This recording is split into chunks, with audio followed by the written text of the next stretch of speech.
Hello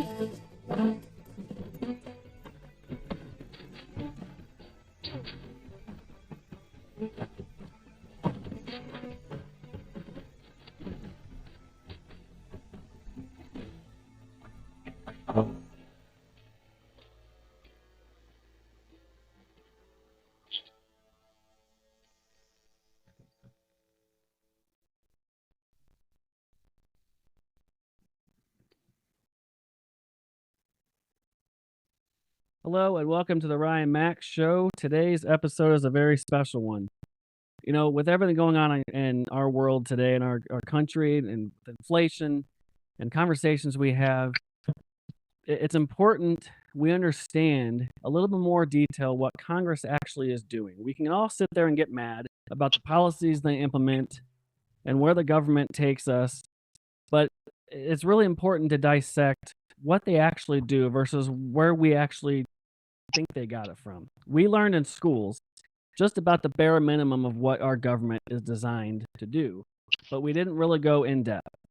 I have an opportunity to talk to somebody who, both as a teacher and as a congressman in his time, that saw things from an outside like we did and on the inside. And a conversation like that has to happen. He wrote a book, The Things I Learned in Congress They Never Taught in Schools.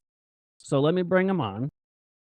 He is former Utah Congressman Rop Bishop, spent 18 years in Congress, and he is here to talk about his book and as well as his experiences in both walks of life. How are you, Congressman?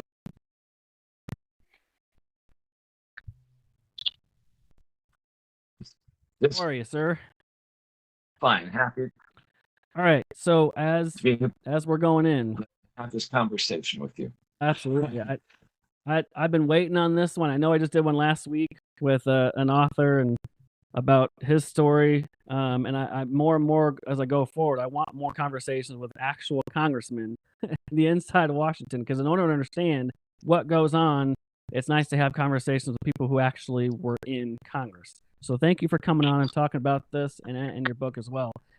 Your first 4 chapters, you talk about the breakdown of philosophy of our government. Our government was started from scratch by simple, ordinary men, flawed men, who had the brilliant idea of extracting what freedom and liberty looked like, what they were experiencing from the king and what they wanted to get away from. And they were flawed, but they were genius thinkers, and they were my age or younger. I'm in my mid-30s. They were in their 20s, and they came up with these brilliant ideas. The way you break down our founding documents in your first 4 chapters was by far the best for a layman's term, that if anybody is overreading and oversimplifying what those documents mean, your breakdown of those were by far one of the best I've ever seen. Because you take a person that's never read those documents or doesn't understand the way language was back then, and you took it phrase by phrase and said, this is what they meant, and this is how it was supposed to be interpreted. And I really thank you for breaking that out and walking it out. It's probably perhaps my favorite part. Without kind of going into the first 4 chapters, just kind of what were the ideas behind these documents, and why was it so important that we stay to those?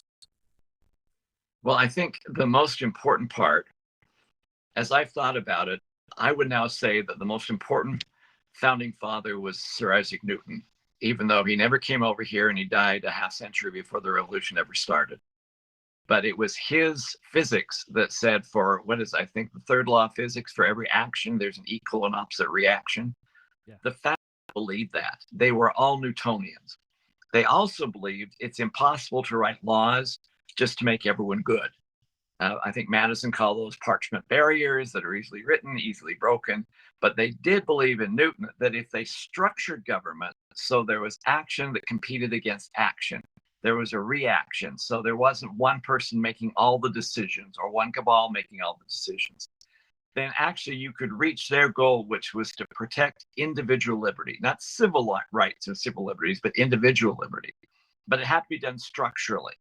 And if we don't understand the structure, and many don't, actually many people in Congress give lip service to structure until they find out that they can mandate a program, and even if, especially if their name's going to be on it, yeah, they will throw their idea under the bus and keep going on for the power.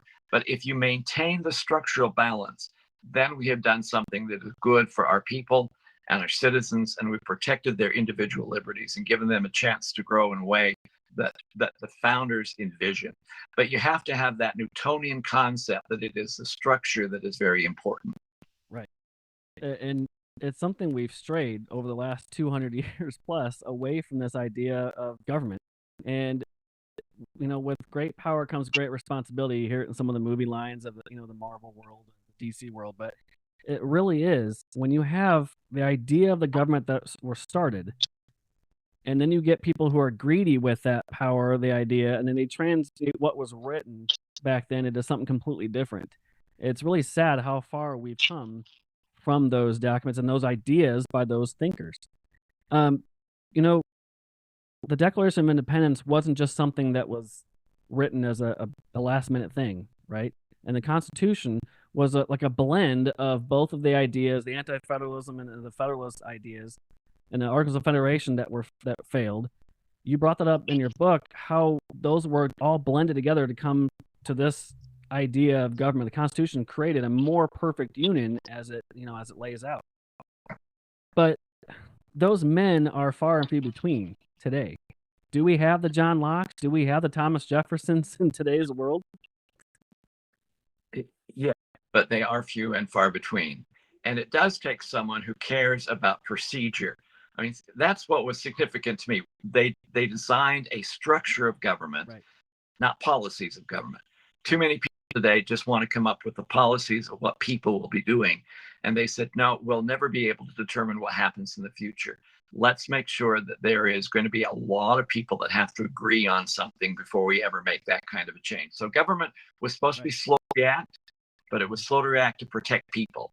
Right. And that was the key word, protect people, right? I think government today kind of acts in the opposite way. How can I protect and enrich my own agenda versus helping the American people?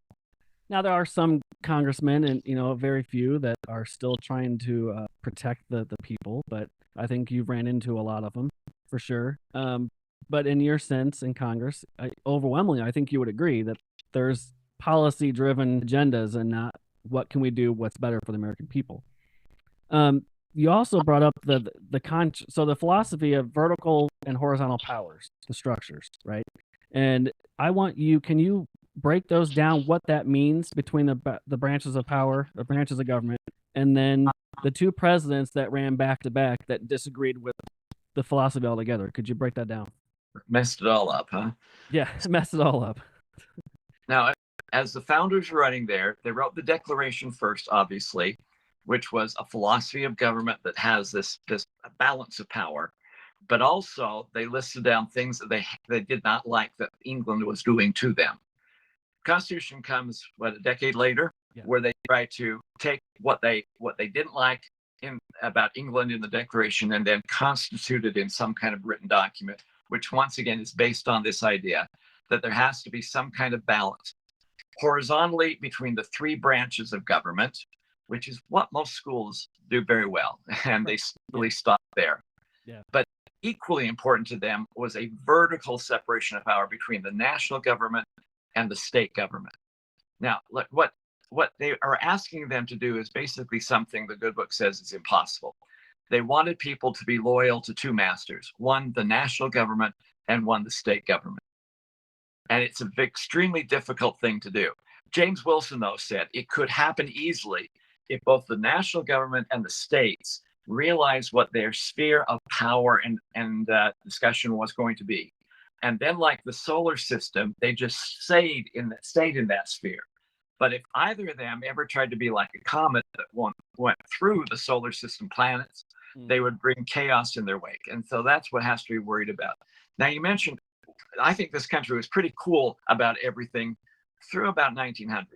In 1900, progressive era, we had a couple of presidents that did not think the way other people had. They consciously knew what Newton was attempting to do and consciously wanted to avoid Newton. In fact, Woodrow Wilson will say, we used to be Newtonians, now we're Darwinians. We believe in Darwin. Well, nice try. So Teddy Roosevelt was the first one to change things. And this becomes difficult. My grandfather loved Teddy Roosevelt, which is only why it shows you can pick your friends, but you can't pick your relatives. Teddy Roosevelt, who was who was everyone's dream. I mean, he was the cowboy and the soldier that went up the hill and he shot lions in Africa and everybody. I mean, he was a fascinating character.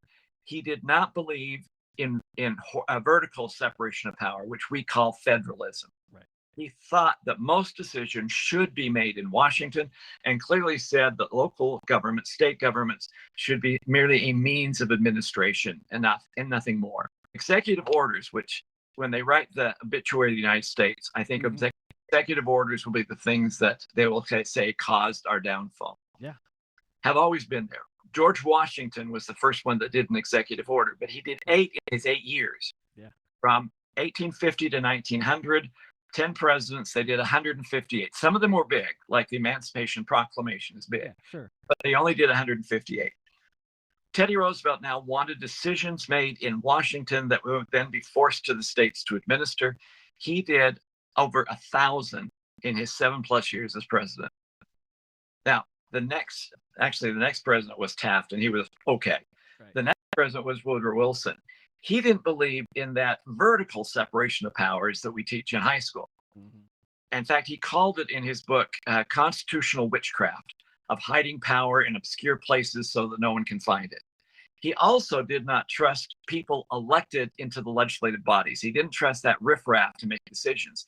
He thought decisions should be made by experts who would all reside in the executive branch, his area of government. Yeah.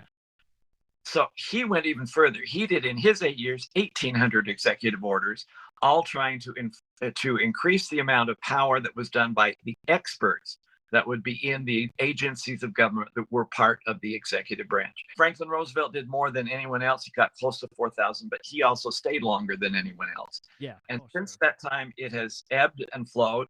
Eisenhower didn't do many. John Kennedy didn't do all that many. The last 4 presidents we've had, George W. Bush, for every bill he signed, he made a signing statement of how he would enforce it. Close, not the same thing. Yeah. The last 2 years of Obama is when he said, from now on, I'm going to rule with my phone and pen. Yeah. And that when executive orders went out the yin-yang. Trump did a lot. Admittedly, many of those were to reverse Obama's. Sure. But he even did some. And I have to admit, even some of his executive orders that I agree with.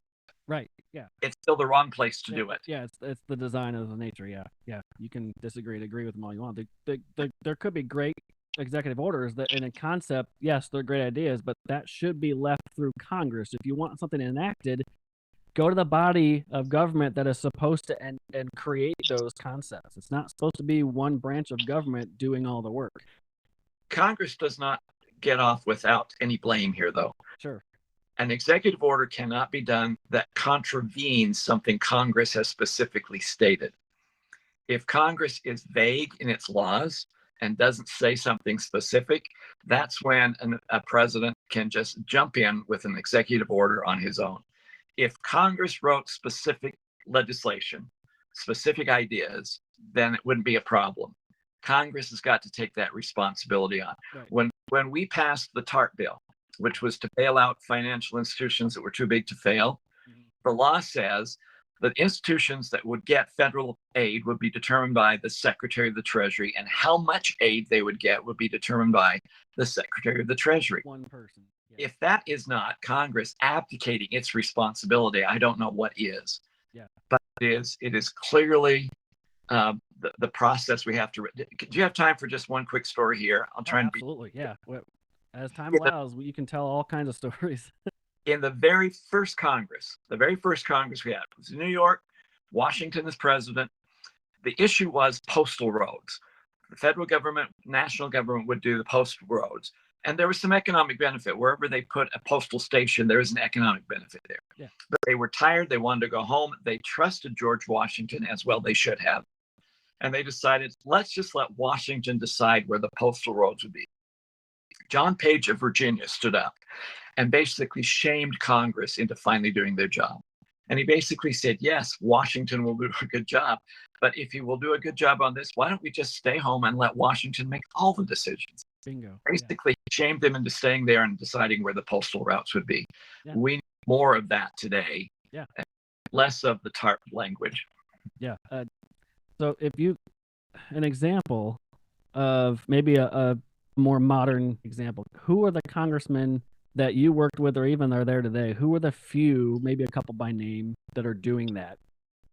Like going against the grain and going, hey, this is what it's not, intended to do. And even if it's falling on deaf ears, at least those few are standing up. I mean, there's only a handful, right? Well, probably more than one would think. It's just not as many as I would hope. Right. So most of them there are actually good people that would, give their shirt off their back to do something. Most of the chairmen that I worked with on the Republican side, I think, were very cognizant of trying to write specific legislation. When Paul Ryan became Speaker, he specifically went after this task. He established what he called the Article 1 Task Force to try and reclaim power back from the executive branch and put it back into legislative where it belonged. We weren't really successful. I thought we could have gone a whole lot further than we did. Right. He also was the one that then told the legislative research, the people who actually write the bills, that they had to actually write them more specifically so they would close all these loopholes. Look, Paul Ryan took it specifically. He tried to do something about it. The irony is, because he hasn't been gone that long, but almost all those attorneys who write the bills have now turned over, and very few of them are left over from when Paul Ryan issued that edict to write specific legislation. So you got a lot of the chairmen who are there that I worked with, I think, that are still there. I think Mike Turner and Rogers on Armed Services Committee, Westerman on Natural Resources. They see those things. They try to be as specific as they can. Right. But often it's kind of lonely because people don't like to talk about procedures, and a lot of that is procedure. Yeah. Oh, absolutely. I bet there's differences in concepts there. So you hit on something, being specific in Congress about your procedures and even bill specific, right? If Congress had specific bills written, there would be no need for executive order providing that, extra cake on it. Specific things I caught in your first few chapters, the life, liberty, and pursuit of happiness, the way you broke that down and what the founders were saying about that. Can you break those down again for viewers? Because I think it's a really good idea, and so many people get it misconstrued. The life, liberty, and pursuit of happiness. The specific written word pursuit was key here in your breakdown. I'm glad you got that, because it was not happiness was guaranteed. Right. If happiness actually was something that we should guarantee, government would be doing a whole lot more stuff and doing it very poorly. It was the pursuit of happiness that's guaranteed. You have a right to try and be happy. Mm-hmm. That does not say that government has to guarantee happiness. There are a lot of people who want government to now be the guarantee, or the give me the right word for that. Guarantor. Yeah. Guarantor. The one who grants you all of those things. Yeah. It's not supposed to be that. They're only offering the way to do it. And the same thing, if life is the important part of it, there are a lot of issues that deal with beginning of life and end of life issues that would not even be in discussion today and should be part of the discussion today. Right. Liberty also was not access to do what everyone wants to do. There was the concept that with liberty, there was also a responsibility. And that's where people like Washington especially were so interested in not only what they were doing, but how they were viewed and what they saw as their responsibility in those positions. A lot of people get that. Yeah. Unfortunately, there's a lot that also just want government to take care of you. And just make me happy. Do this and make me happy. Yeah. Another key takeaway that I got early on when you broke these down is the Constitution, how you broke down the preamble and how the founders went about it. And I guess one key one was to promote the general welfare and then provide common defense. They seem like simple phrases. So the founders specifically wanted to focus on the general part of that phrase, right? The general overall welfare of the people. But modern day government looks at it as the welfare side of that phrase and go, oh, look, we should just take care of everybody. And it's a whole federal problem, even though it's an individualized state problem or territory or city problem. And the way you described that example was the roads in Savannah, Georgia. During the fire that happened, they were pleading to Congress, like, hey, we need some money here to fix these roads. And, the first petition to that was like, no, That sounds like a you problem. That's not a federal problem that wouldn't benefit somebody else in, North Carolina or other part of the country. And that speaks so well today. We throw federal money at states like candy wrappers in the streets. I mean, we throw money for programs all over the place that don't benefit everybody as a whole. They benefit certain states. So I guess what I was going at, can you break down those two phrases individually like you did in the book for the audience? This idea that promote the general welfare and then provide the common defense, the differences in responsibility for the federal government. Yeah, the choice of verbs is important. Promoting is nice. Providing is essential. It is the role of the government, national government, to provide for the general defense. And if you look at the Constitution, especially Article 1, Section 15, where it lists down what Congress is supposed to do, 7 of the 15 are specifically about the military. That's their job. Promoting is nice, but promoting is not the essential part of it. So what they were saying is we should promote anything that helps all citizens, not just a few. So your example that they put in there when Savannah burned down and they needed money to rebuild it, and someone said, yeah, well, it's nice. I feel sorry for Savannah, but what about the city in North Carolina that also had a fire? Does the United States become the general insurer of everybody? Right. And so it was, once again, the idea was, does it promote everybody? Then that would be something Washington should deal with. If it's only a specific area, they should allow someone else to do. It's interesting how much money we throw at education today that comes from Washington. Yeah. It is interesting that the first Congress, when they tried to do that, Georgia actually refused to take money from Washington for their education system because they saw it as an insult to the state of Georgia not being able to fund their own education process.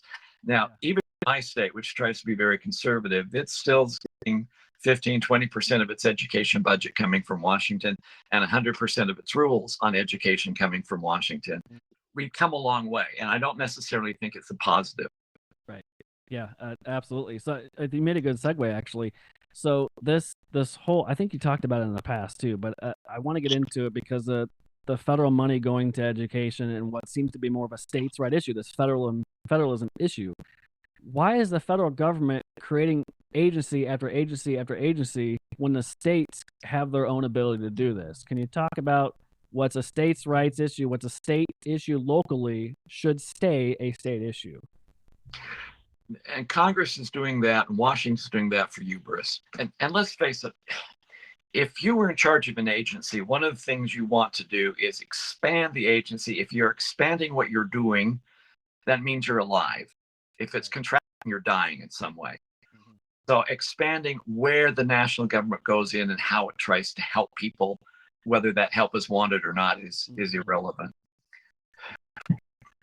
And see, can I give you another story here? No, absolutely. Yeah. What federalism, this separation of powers between the national and state, was supposed to do is to empower people to have more satisfaction in where they're going. So I was always chairman of the study group on Germany, went over there every year. I met a woman who worked in the foreign ministry of Germany, who grew up in East Germany. She was a preteen when the wall fell down. And she tells the story of going with her mother into West Berlin for the very first time. And she was amazed how much stuff there was all over in West Berlin. And she went into a supermarket and was just amazed at all the stuff they had. Went into an aisle and there were 6 different brands of sugar. And she was amazed because back in Potsdam, where she grew up, in East Germany, you either had sugar or no sugar, and it was usually no sugar. And here she was faced with 6 different brands. Yeah.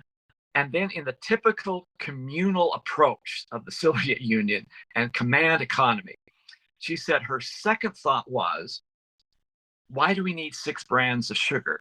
Shouldn't one be good enough? Yeah. And you have to realize, or she had to realize, is that if you need 6 brands of sugar to guarantee you will have at least 1 brand of sugar, and that people need choices. The entrepreneurial world gets it. I mean, there's 16 kinds of Pringle potato chips and 150 different flavors of Campbell's soup. Yeah. People want and need choices just to be people. Yep. And that federalism is important. to allow more people to have more say on what they want. It's not a liberal conservative thing. If a local state wants to have local governments going up the yin and they're willing to pay for it, fine, let them do that. But don't enforce that standard on anybody else unless they want to. So federalism, as it was designed by the founders, gives more people more of what they want more of the time. And that's the key element. What Congress has to decide, there are some areas that Congress needs to be preeminent. Sure. The post office has always been that way. Yeah. We things about cell phones today. Which level of government should actually be controlling cell phones? Should it be the national or should it be states? Those are legitimate conversations. Right. But anytime the decision can be done at the state level as well as or better than, right. Because what states do is provide, and Louis Brandeis said this in one of his Supreme Court decisions when he talked about states being the laboratory of democracy. Mm-hmm. States can provide equality faster and easier. States realize when somebody has slipped through the cracks and the loopholes faster and easier. They can be more creative. They can also be more efficient. The only thing the national government can do is if everyone has to do the exact same thing at the exact same time, then let the national government do that. Right. Otherwise, turn it over to the states because they have got comparative advantage in just their ability to administer programs that are better than the states on just because of the scale of size. Right. Well, I think the biggest example of that would be the Department of Education. You have state standards. Each state has their standards of how things should be taught, by, their standards. But every state is different. What's taught in Florida by standards is not the same in Illinois for various reasons. Ideology involved also, but every state is different, like you said. So we don't need a national standard of placard to go, you all need to teach the same thing the same way. And I think Common Core was the biggest failure of that idea that one standard fits all. So I can think of maybe that was probably the biggest failure, is that this one covered blanket fit all the states, and now you see that it didn't. But education right there was a big example of that. Let local control. And I think another example would be COVID. During COVID, yes, you had a national health emergency, but each state kind of had its own little kind of, run with COVID. And so a one blanket approach to how we handled it probably wasn't the best idea. And I think that spoke to it. You did. And you mentioned there are a whole lot of problems we have seen now having gone through COVID that we wish we could not have gone through before. You also get, I think, on the key element with Common Core, which was originally pushed by the governors as something to help them out. But the theory of Common Core was that math is the same whether it's taught in New Jersey or Mississippi. Well, that's cool. That's right. That's nice. Yeah. Except schools are supposed to be there not to cover the subject. Schools are supposed to be there to help kids learn. And the kids are different in New Jersey than in Mississippi. Yes. And if you actually have this national standard coming out of Washington telling them what they have to do at any given time, you're back to what the French used to do. The old saying in France, if you gave them the hour of the day, they can tell you what verb was being conjugated in every school. That's if schools are for the kids, and parents and states need to have more and more say, not Washington.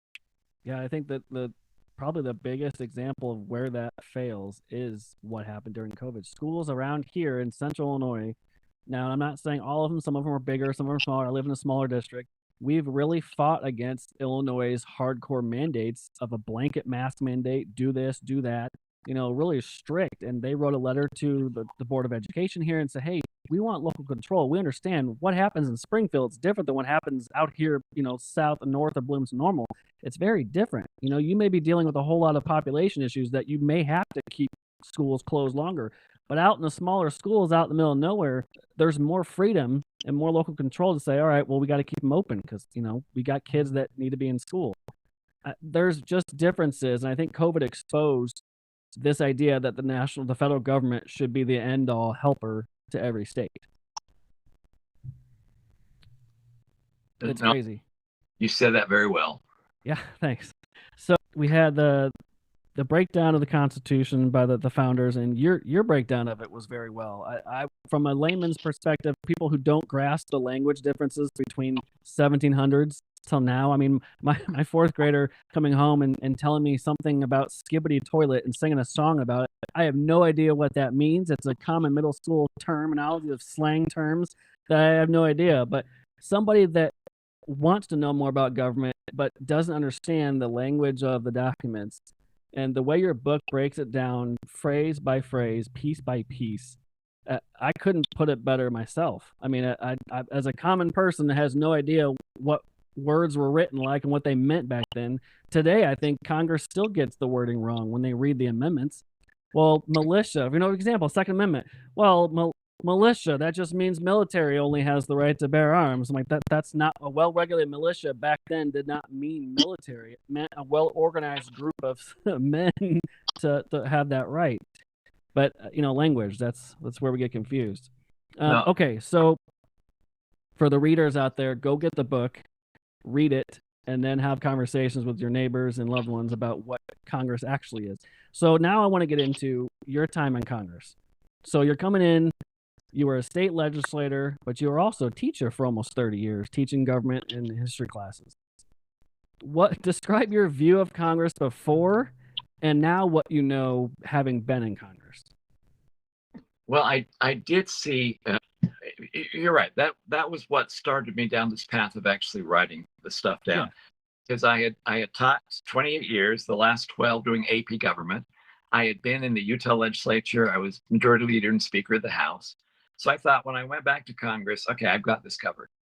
What I realized the first time I sat on the floor and listened to what was going on is the kinds of things that you do in Washington would never have been appropriate and approved in Utah.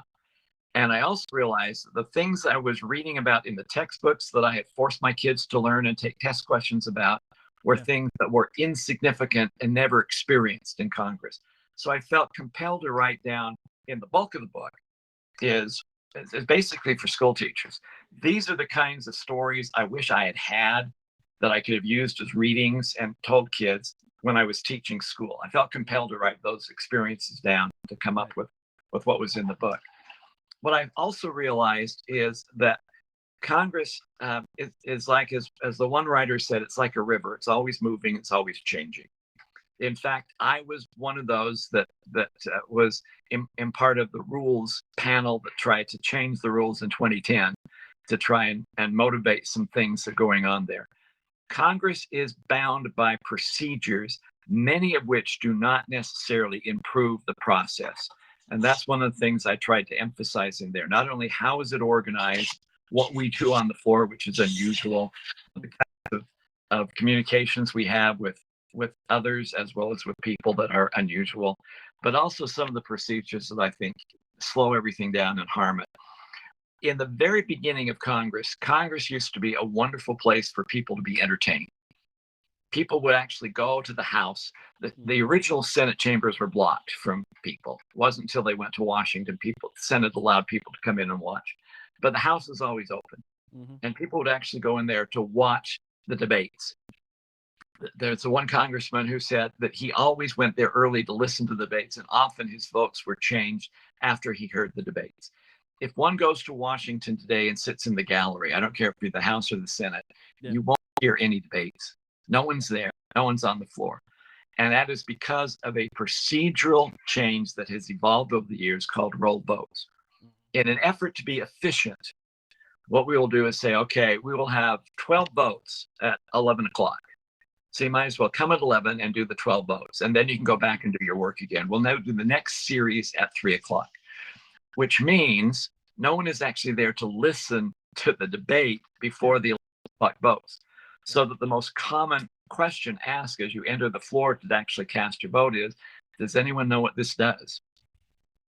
And therefore, if you do that, you give a lot of responsibility that's taken away from the individual member of Congress or senator or their staffs, and it's given to leadership to tell people how they ought to vote.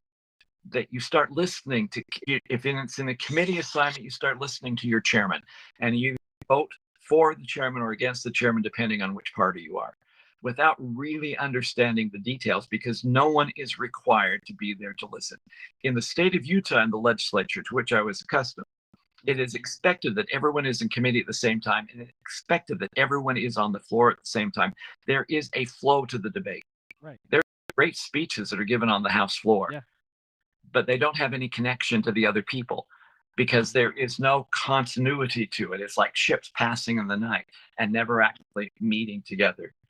So one of the things I would insist on doing, and I did this when I was chairman of my committee, is we voted in real time. So because a member cared about whether they were there for a vote or not, people would hold them accountable. I don't think people held them accountable for how they voted, but if they voted. Yeah. And they never knew when it was going to be. I would hold the votes as soon as we finished the discussion. They were always there.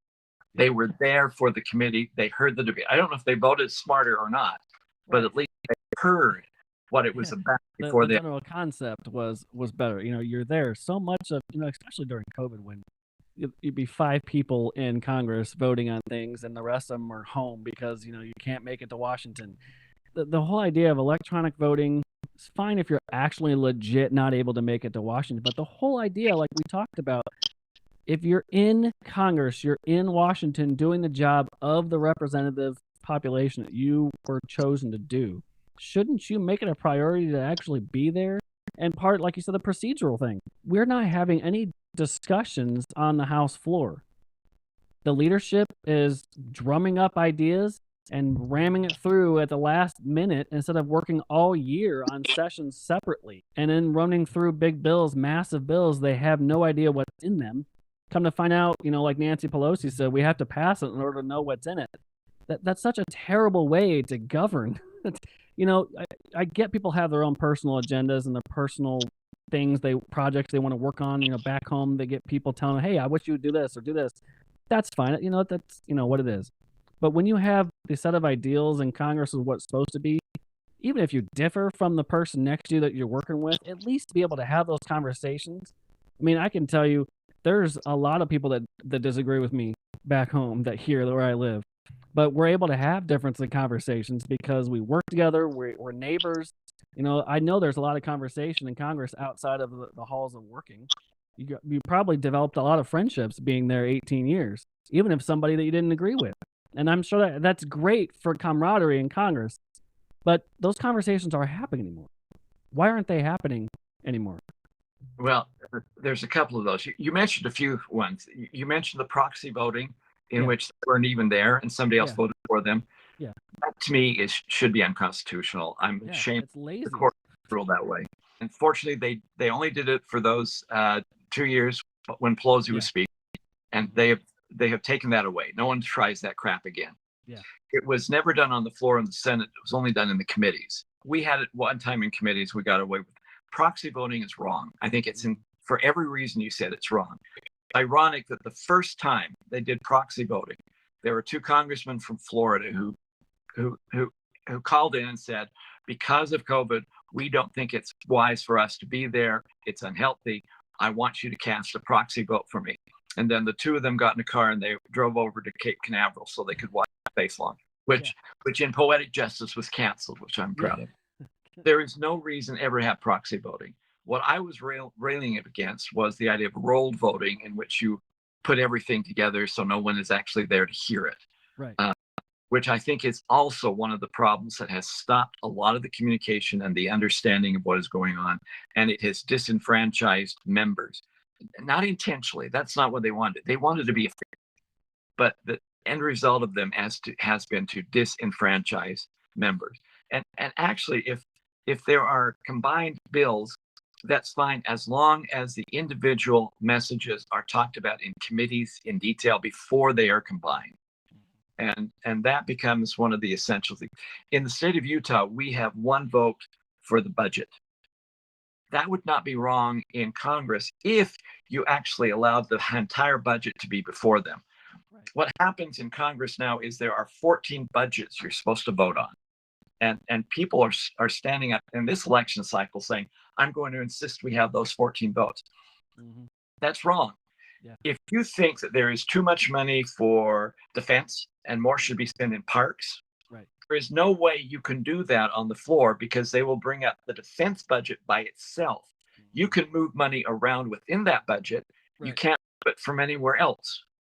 by having 14 different votes, we never have anyone look at the entire overgrowth of what the budget's supposed to be and being able to move from budget A to B. And the staff doesn't know it either.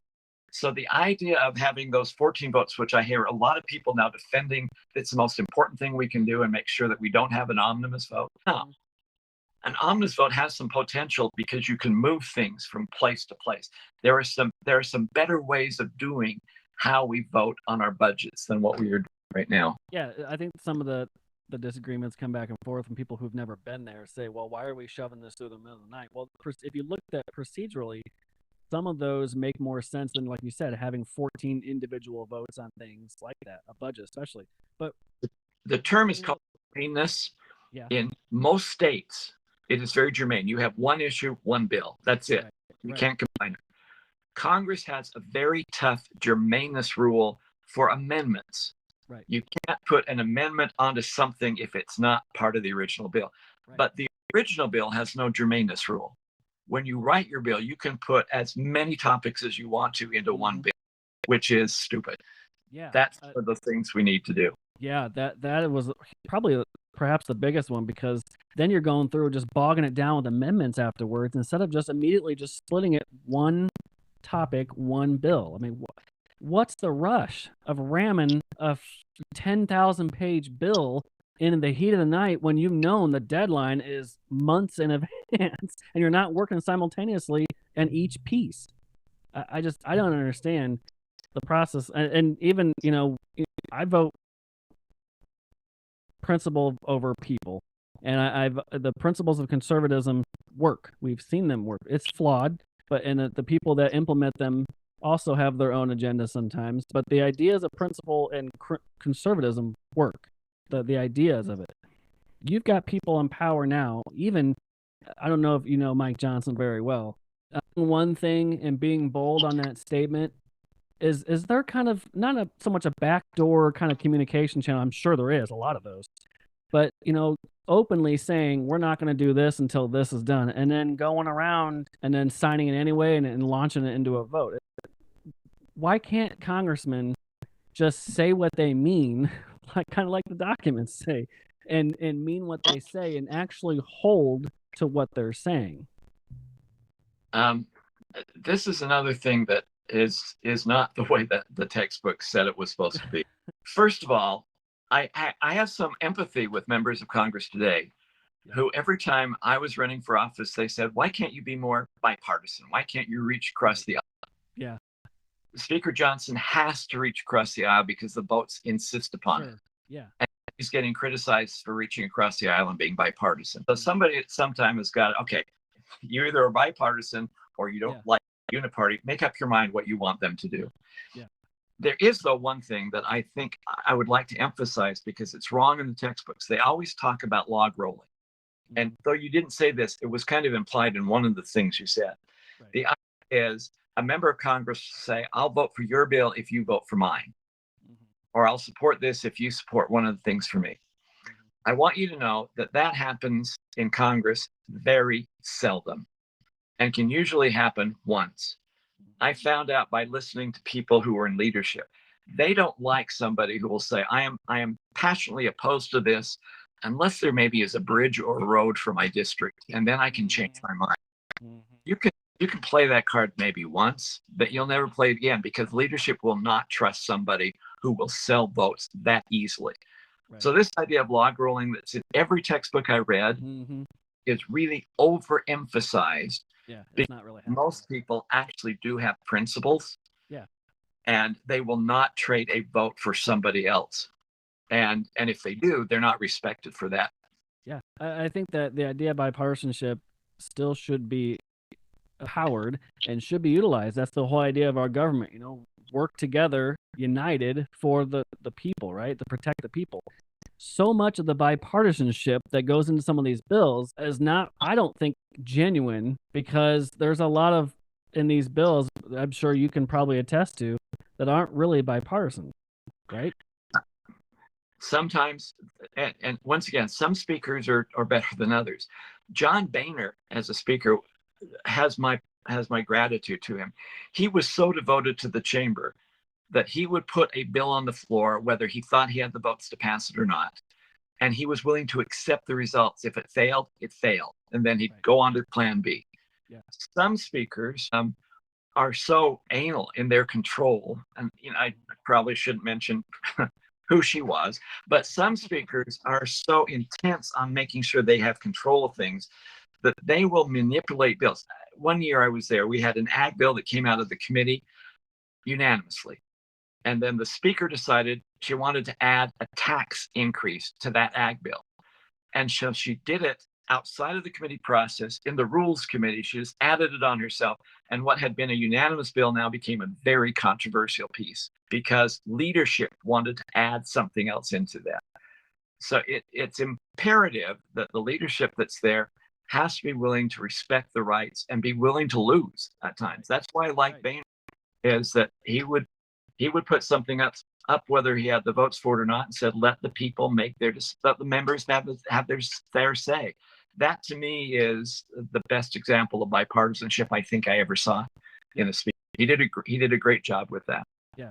I think you mentioned a great thing with that, the idea that let things fail if we don't have the votes, let the process play out.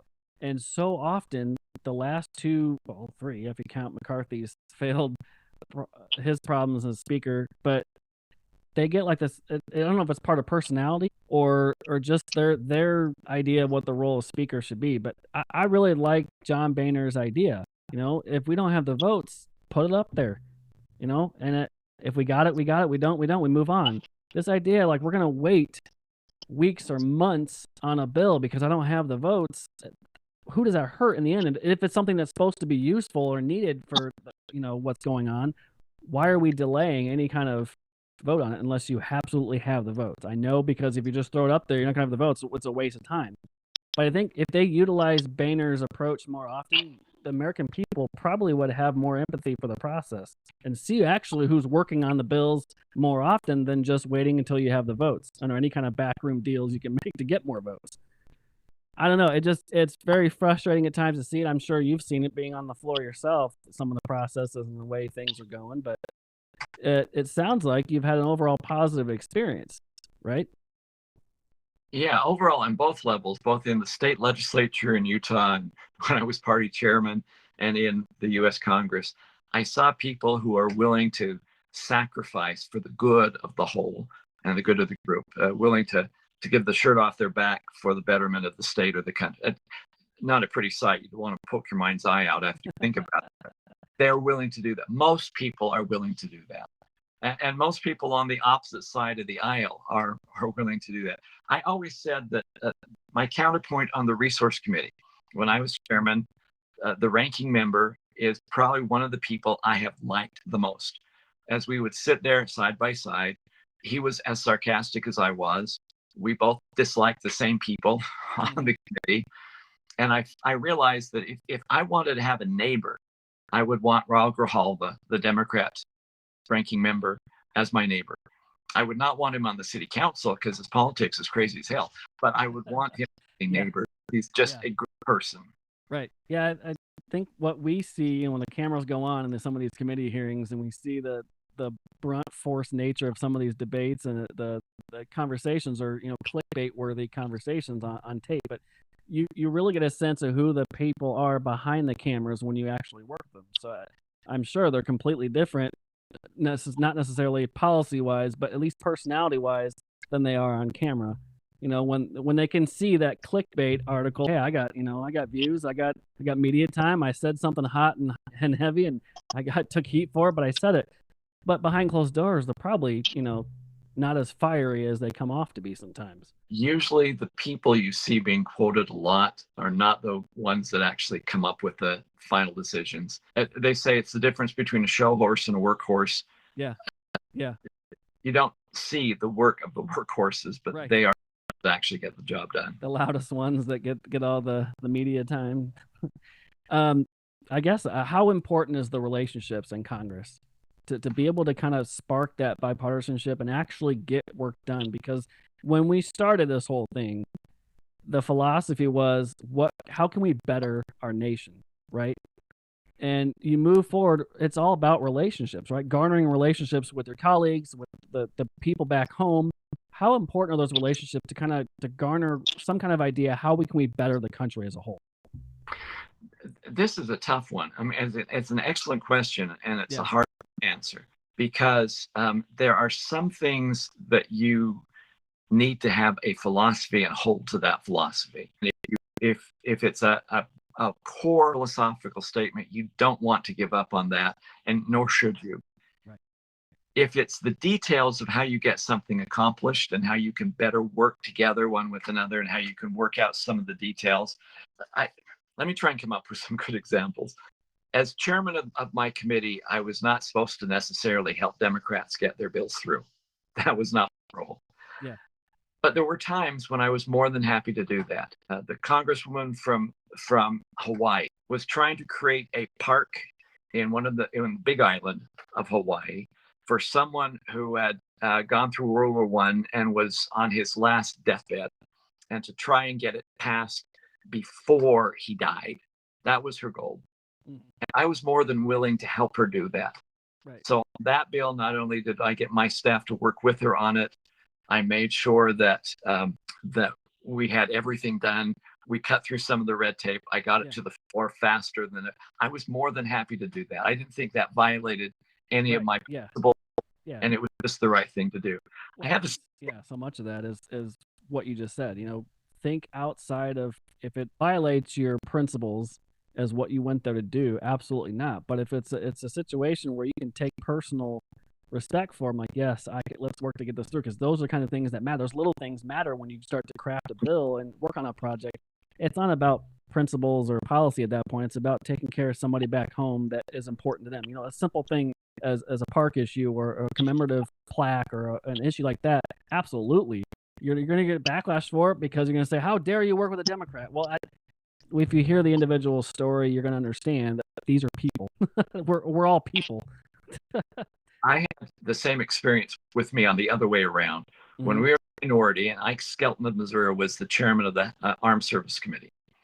I had an entity in Utah that came to me. They wanted help to get parity between, they made tent poles for the Army tents. And they wanted parity between what they were doing versus what was being imported from other countries. I forgot all about it. We'd do a 2-day markup when we come up with the HASC, the Armed Services Bill. In the middle of that, the company called me up and said, how's our amendment coming? And I went, crap. I had forgotten it all about it. I went down to the Democrat chairman of our committee and I explained, this is my fault. I screwed up. This is an issue I think is cool, but it's all screwed up. He could have easily said, Rob, you lost. Wait till next year. Tough. Right. Instead, he turned to his staff and said, see if you can work something out. The very last amendment that was to be discussed on the very last day of that markup was my bill, that my amendment that now had been written, where the chairman, Ike Skelton, said, Rob, we have just enough time to do one last amendment. If you promise you won't say anything, we'll bring up your amendment. And I said, I just waved. Now, that was an example of somebody who went out of his way to try something. That's an example of bipartisanship. That's the way it should be. And that's the organic process of how it works. Too much of the bipartisanship they do today, even after you've left, is I'll scratch your back, you scratch mine. This idea that, I'll support you, you support me. That's not really a thing. We hear at home. It's like, why were they doing that? Well, there's reasons why Mike allowed a vote and why he got some more votes or less votes. I mean, that's just the idea of it. I think really important, though, is the relationships you build, right? Through the 18 years, you build this relationship with colleagues you work with, especially the ones on your side of the aisle. Obviously, you have to work together. The broken factions of each party is, I think, symbolic of the division of our country today. You've got the far left progressive wing of the Democrat Party. You've got kind of this in-between, more left-center that aren't as loud as the far left. And then you got the Republican Party, where the Democrats, albeit have an extreme push for a lot of their work today, and I won't go into their agenda right now because it's another conversation for another day. But their one thing that's, I think you can give them credit for, is they're unique ability to vote lockstep, no matter how often their factions disagree with how to get things done. The Republican Party can't seem to figure out where their head and hole is in the ground to come together. Yes, there's the Marjorie Taylor Greene wing of the party. There's the Mitt Romney part of the party. There's Mitch McConnell. Is it a leadership issue? Do we have somebody in leadership too long, and do we need to pass the gavel? Or is it just a party ideology or a party grasp as a whole where we don't have a consensus? We have just a bunch of little cliques, like in a school, working together, and they're fighting. I don't know, to be honest with you. It's probably a little bit of both. Yeah. Whenever it is much more partisan, whenever the party numbers are very if it's what is it, 51-49 in the Senate, yeah, and we got what, a 2 vote, yeah, 1 or 2 vote lead in the House, that's always going to create more partisanship than if there is a larger margin. Right. There will always be people that want to say, this is what Denny Hastert did as well. It was called the Hastert rule. Yeah. That wouldn't pass a bill on the floor that didn't have a majority of the Republicans supporting it. He would bring it up. Right. So it was an effort that Republicans had to work amongst themselves to make sure that you had that kind of cohesiveness. Some people criticize that. Others thought it was the right thing to do. You have it kind of on steroids right now, as I think more people are taking really strong positions on either side to, I think sometimes just to get publicity out of it. Yeah. I will tell you one thing, though, that when the House flipped from Democrat to Republican in this last election, although it was very slim, the head of the Progressive Caucus and the Democrats was bemoaning the fact that they wouldn't get as many bills passed now with Republicans in control as they had when Nancy Pelosi was Speaker. But she said, I guess what we'll just have to do is have Biden pass more executive orders. There you go. I'm coming back to the beginning of it. What is the red? Circle back. Oh my gosh, that's, you can give them credit for lockstep voting and how they run things. They're all 216, 214 against speakership votes and everything like that. But you do have the most loud part of the party going, well, I want this and I want that. Why isn't this way? I guess we'll just use the pen. Well, that's not what you were sent to Congress to do. You were sent to call amongst your colleagues and go, hey, how can this benefit the American people? But I think we've come a long way, to kind of wrap this up a little bit. I got a couple questions that are random. Just going to get your takes on it. But this idea, how far we've come from the founders' beginning of an experiment, an American experiment, to where we are now in Congress, and even the 3 branches. We have an attack on Congress from the executive branch, especially depending on who's in the White House. You have a gross attack on, well, you're not doing this, you're not passing this, you're not doing that. I'm going to use the pen and paper. I'm going to use this. I'm going to go around you and use the bureaucracy of the agencies to make a law instead of using Congress. You have the ATF running wild, making gun restrictions when they have no business making laws. How far have we fallen, and how do we get back to those foundings? Is it really far gone, or is there some kind of pathway that you see back to that? I think there's obviously a pathway. If people, first of all, realize Congress has 435 members plus 6 delegates. That's bigger than the senior class of a large high school. Yeah. Getting them to all work together, actually even knowing all the people in your class. Oh, yeah. That's almost an impossible task to do. I think it can happen if people insist that their elected representatives and senators try and stay within that sphere of influence to keep the idea of separation of powers real and true, so that they can have more decision being made by people at the local level than being made by Washington, either congressmen or especially the bureaucrats that work in the agencies.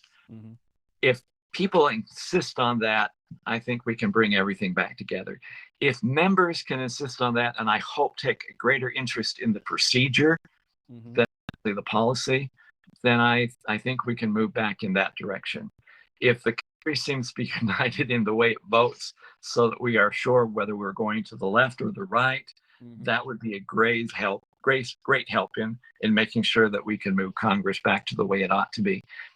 The elements are still there.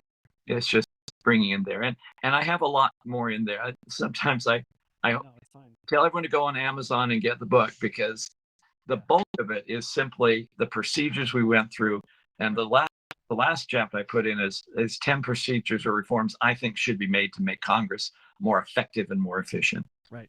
Yeah, I think we've talked about it today as a whole. That if you just set aside your own agendas and look at legislating what is good for the country, with the breakdown we have with the general welfare and providing the common defense, the specific verbiage, too many of the bills in Congress, I think, have been named a good name, and then they really mean something else. And overall, do we get a lot of bills that are actually effective for the country, or are they just projects that have been passed? But your book lays that out. I have a couple more questions, but I have the book. I've been reading it. It is a great book. You need to go get it. Go to Amazon. The Things I Learned in Congress They Never Taught in School. Rop Bishop. All right. 2 takes here. Especially one of them actually relates to what we just ended on with the separation of power thing and the respect for the 3 branches. The attacks in the Supreme Court by either side when they don't get a decision that they agree with.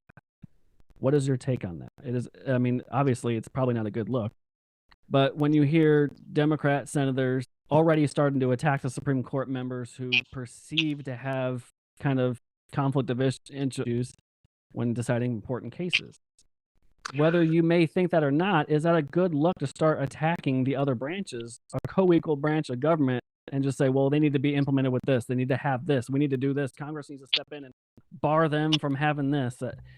What's the PR issue with that, attacking another branch of government like that? Look, the Supreme Court of the early 60s had a lot of decisions they made that I thought were just wrong, because they were trying to solve a problem, not actually just adjudicating matters of fact. Right. So I don't want the courts to start becoming policymakers ever. The attacks you're talking about are extremely different, because the last few months, especially, the attacks have been very personal, and they've been partisan, and they have been about political ideology, right. Not necessarily whether the Supreme Court was expanding its role to try and become a policymaker. And I find that attack on individual members, whether they be conservative or liberal members of the court, worrisome, because they have changed the tenor and the tone of what in the last few months. That's a scary situation of what may become of that. It's an effort from the other branches to put pressure on the court to change their decisions. That's wrong. Yeah, I agree. And they may not fully believe what they're attacking the courts. I think one of them was Senator Durbin. He came out and said something stupid about it. Of course, Schumer said his attacks, on Alito and his personal, things with his wife and waving the flag and all that stuff. And of course, there's Justice Thomas, and his perceived injustices on his private life. People don't have to remember that they're people too. Yes, you are a lifelong position of deciding cases at a very prestigious level, but they're not robots. And they have a personal life. They have a lot. I know it's hard. You're in public face every day, but they are people. And I think these personal attacks are really damaging to the whole institution as a whole, right? You can criticize them a decision. Well, criticize them for what, Roe v. Wade was a terrible decision, I believe, that was originally decided against what was in the Constitution. What the powers that are not explicit in the Constitution are delegated to the roles of the states. Whether you agree with the issue of abortion or not, that decision was wrong decided initially, I believe. And the decision to turn it back to the states, no matter ideology, was probably the most correct decision to date.